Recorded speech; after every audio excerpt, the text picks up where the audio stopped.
Suddenly, scorching hot tea splashed across my face. The sharp, stinging pain hit me instantly, leaving me frozen in shock.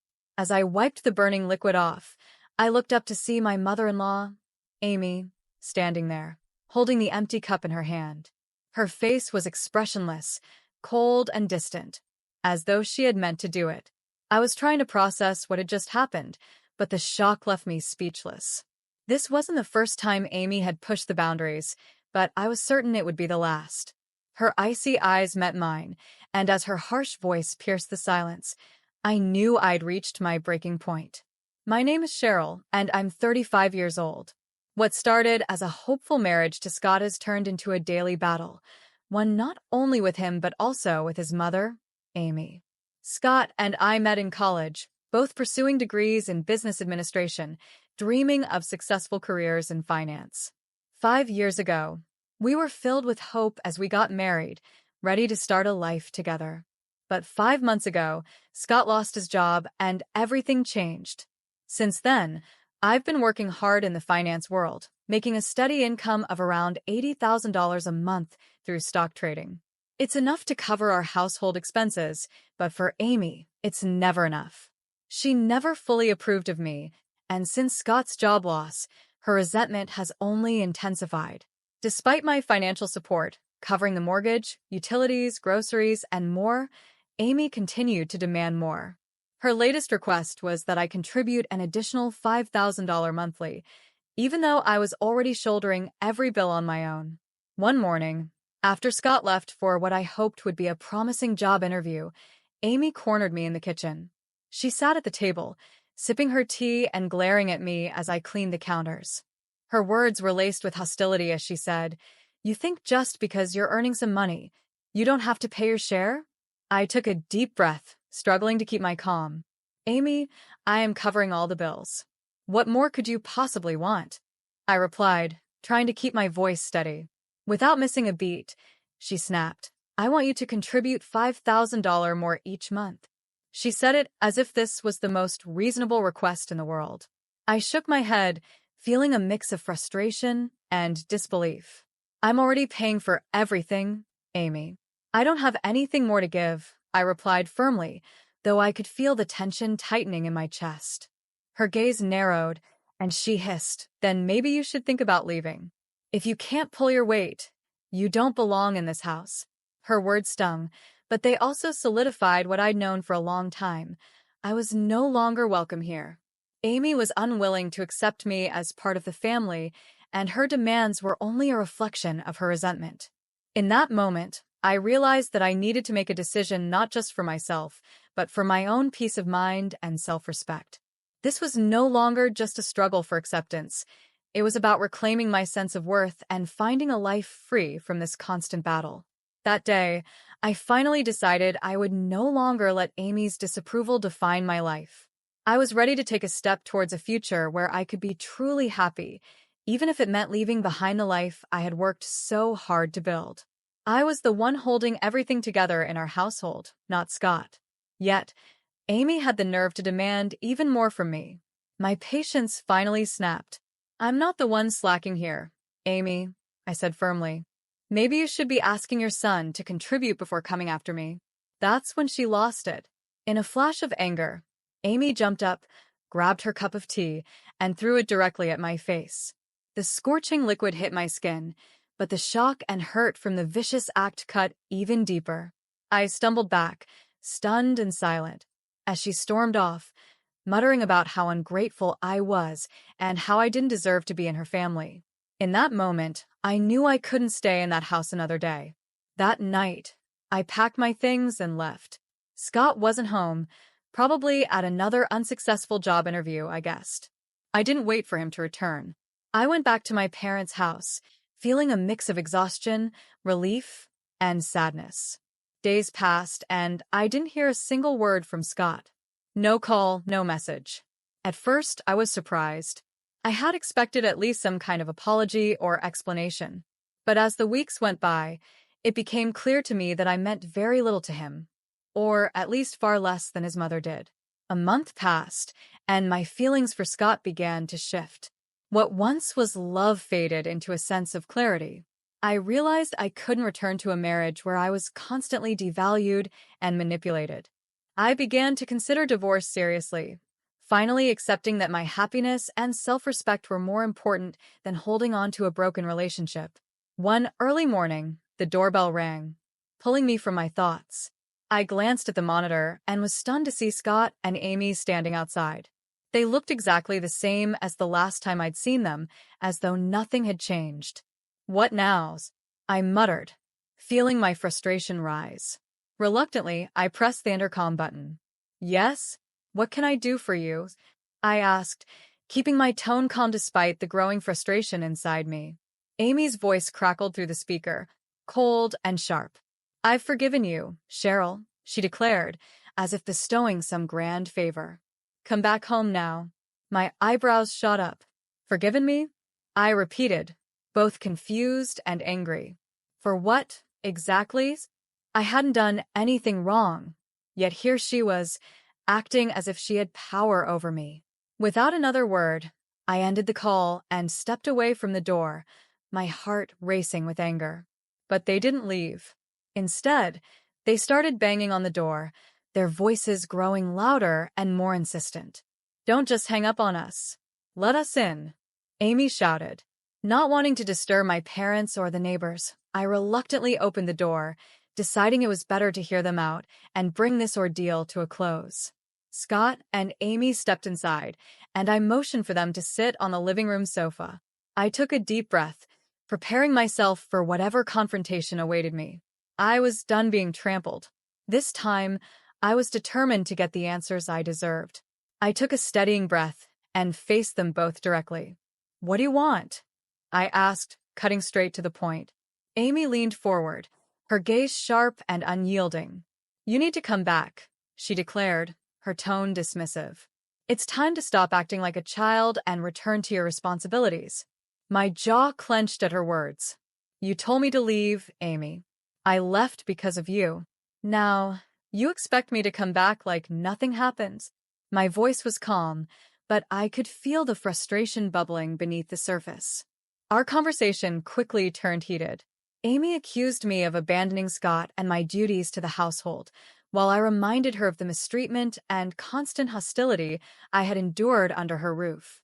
The argument rose to a fever pitch, voices overlapping until, finally, Scott broke his silence. His voice was soft and unsteady. "Mom, there's something I need to tell you." Amy turned to him, her anger momentarily subsiding. "What is it?" she demanded. Scott looked down, avoiding her eyes. I've been out of work for months now, Mom. Cheryl was the one supporting us all along. I wasn't contributing anything." Amy's face twisted in shock and disbelief. "What do you mean? You told me everything was fine." Scott sighed, his shoulders slumping. "I didn't want you to worry. I thought I'd find something soon, but I just didn't." His excuse only seemed to enrage Amy further. She exploded, her anger shifting entirely onto Scott. "So you've been lying to me? Relying on her while sitting around doing nothing?" She glared at him, her voice dripping with disappointment. As I watched them unravel, a strange calm washed over me. This was exactly the toxic environment I had escaped, and I knew I couldn't return. Quietly, I reached into my bag and pulled out the divorce papers I had been holding onto for weeks. I placed them in Scott's hands, his eyes widening in shock as he stared down at the documents, uncomprehending. "Cheryl, this is too sudden," he finally stammered, his voice barely above a whisper. "Don't you think we should at least talk about this?" I shook my head, feeling a clarity I hadn't felt in a long time. "I've had weeks to think about it, Scott. You didn't reach out once. You didn't care. Your mother has treated me terribly, and you've stood by, letting it happen. I won't go back to that house, Scott." Amy jumped to her feet, fury flashing across her face. "You think you can just walk away after everything we've done for you?" she sneered. I met her gaze, unwavering. "Done for me?" I scoffed. "Amy, you've made my life miserable from the day I moved in. I was the one supporting the household while Scott was out of work, and yet you still demanded more from me. I won't let either of you take advantage of me anymore." Scott's face turned red, a mix of frustration and desperation. You can't just give up on our marriage because of a few arguments with my mom. This isn't just a few arguments, Scott, I said firmly. It's a pattern of disrespect, manipulation, and indifference. I needed your support, and instead, you let your mother tear me down over and over. I refuse to keep sacrificing my happiness for a marriage that only hurts me. For a moment, Scott said nothing, looking between me and his mother, perhaps realizing for the first time how deeply this had affected me. But it was too late. I had given everything I had, and now all I wanted was peace. Without another word, I stood up and walked toward the door, leaving them both to grapple with the reality of my decision. For the first time in a long time, I felt free to rebuild my life on my own terms, without the constant weight of someone else's judgment or demands. And I knew I was ready to face whatever came next. I looked at Scott, my voice unwavering.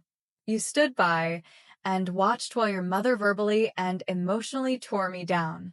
You never defended me, never stood up for me, and now, when I needed you the most, you didn't even check if I was okay. Amy's face twisted with fury, disbelief evident in her eyes. Ungrateful woman. After everything I've done for you, keeping this house running, allowing you to live here, I cut her off, my tone cold. Amy, I was the one paying for everything, yet you still demanded more.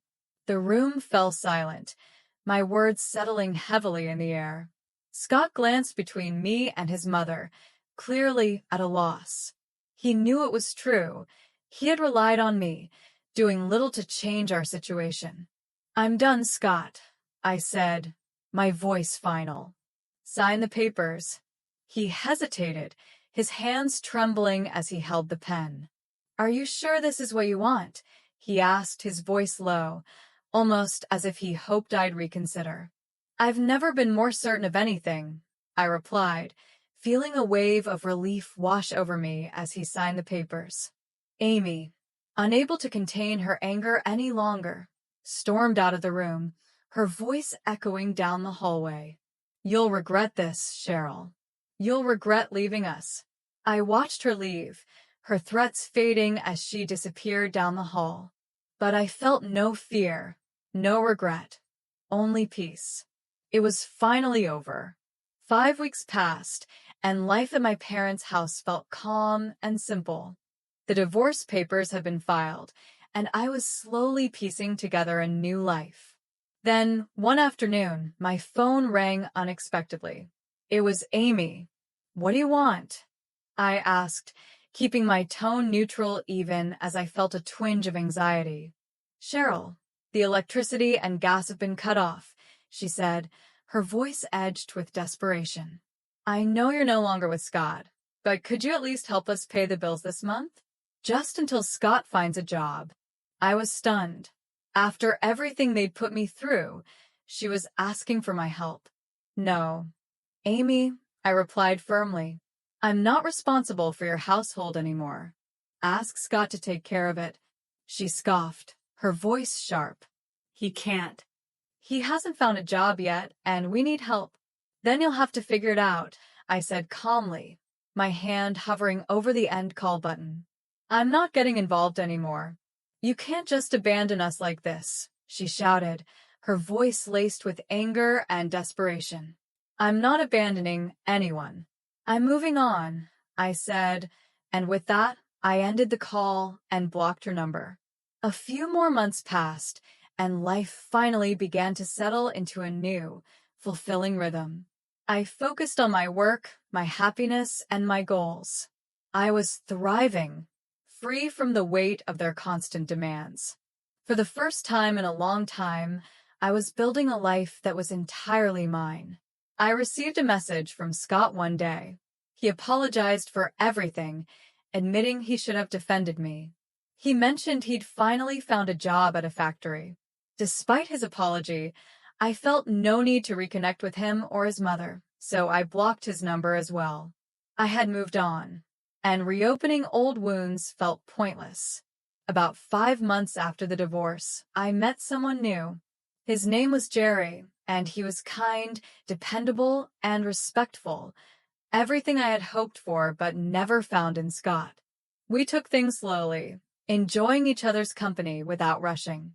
For the first time in a long while, I felt truly happy and at peace. As for Amy, she finally faced consequences for her actions. After I reported the tea incident, the legal system recognized it for what it was: assault.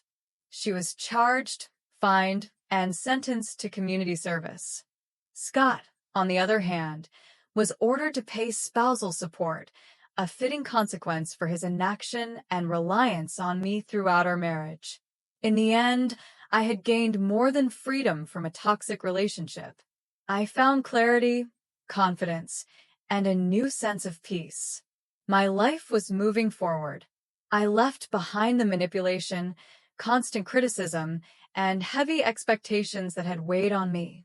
My career in finance continued to thrive, and I enjoyed the freedom and self-sufficiency that came with it. Occasionally, I thought of Scott and his mother, but those thoughts passed quickly. That chapter was firmly closed, and there was no going back. Jerry and I grew closer, and the connection between us felt real and easy. There were no endless demands or expectations, just mutual respect and understanding. For the first time in years, I could focus on what genuinely made me happy. One afternoon, while catching up on work at a cafe, I received an email that made my heart skip a beat. The subject line read, "Request for reconsideration of spousal support." It was from Scott's lawyer. I opened it, my heart pounding, but as I read through the contents, a calmness settled over me. Scott was appealing to reduce the spousal support payments, citing financial difficulties. He explained that his factory job wasn't paying enough to cover his living expenses and the spousal support. Additionally, he claimed Amy's health issues were straining their finances. It was clear they were hoping I would feel guilty and reconsider. But I had left that life behind, along with the guilt and manipulation. I was done playing their games. I had paid my dues, both emotionally and financially. Without hesitation, I forwarded Scott's email to my lawyer, confident that the law would support me. A few weeks later, we appeared in court. Scott and his lawyer argued that his financial situation was too strained to continue paying spousal support.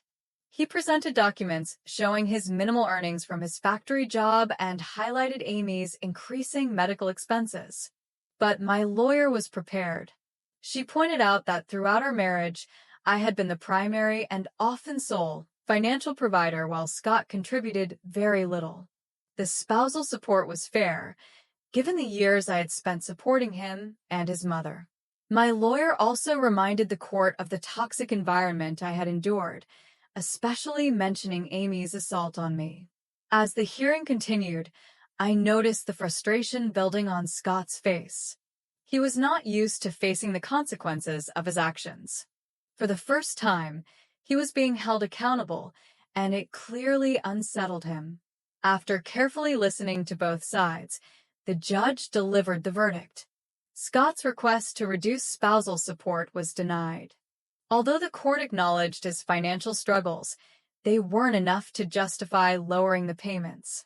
The judge also noted that Amy's behavior had significantly contributed to the breakdown of our marriage and emphasized that Scott needed to take responsibility for his choices, or lack thereof.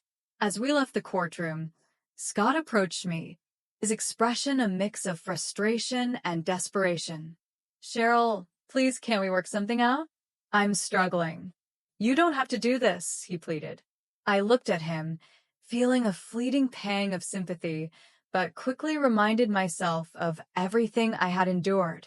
"Scott, I spent years supporting you and your mother, and all I got in return was disrespect and manipulation. I've moved on. You need to figure things out for yourself." Without waiting for a response, I turned and walked away, leaving him behind. I wasn't angry, just relieved to finally be free from a life that had drained me of my energy and happiness. In the following months, I heard through mutual friends that Amy's health was deteriorating. She had been diagnosed with a serious illness, and Scott was struggling to care for her. While a part of me felt a twinge of sympathy, I reminded myself that their lives were no longer my responsibility. I had done my part. It was now up to Scott to step up. Meanwhile, my own life was blossoming. Jerry and I had grown closer, and we were discussing the possibility of taking the next step in our relationship. He valued my independence and supported my ambitions, qualities I had never experienced in my previous marriage. Being with someone who respected and appreciated me without trying to control or change me was refreshing and empowering. One day, as I was scrolling through the news on my phone, I realized how far I had come. My life was finally my own, filled with peace, growth, and genuine happiness. The struggles and the pain of my past seemed distant, like a closed chapter in a book. I was living fully, free from the shadows of my past, and ready for whatever new adventures lay ahead. A headline caught my eye: "Local woman sentenced for assault in tea incident." My heart raced as I clicked on the article, and there it was, an update on Amy. The case I had filed against her for throwing hot tea at me had finally come to an end. The court found her guilty of assault, sentencing her to pay a significant fine and complete additional community service. A wave of emotions hit me as I read the words. Amy had finally been held accountable. It wasn't about celebrating her downfall. It was about the peace that came with knowing justice had been served. It felt like the last piece of closure I needed. Months later, I was out to dinner with Jerry, reflecting on how far I'd come. I had walked away from a toxic marriage, faced legal challenges, and emerged stronger on the other side. I found happiness in my career, in my relationship with Jerry, and most importantly, within myself. The burdens of the past no longer weighed me down. Amy and Scott were behind me, and I was free to live on my own terms. As I smiled across the table at Jerry, I knew I was ready for whatever the future held. The painful chapters of my life had closed, and a new, hopeful one was opening. I was free, strong, and finally at peace, ready to embrace all the good things life had to offer.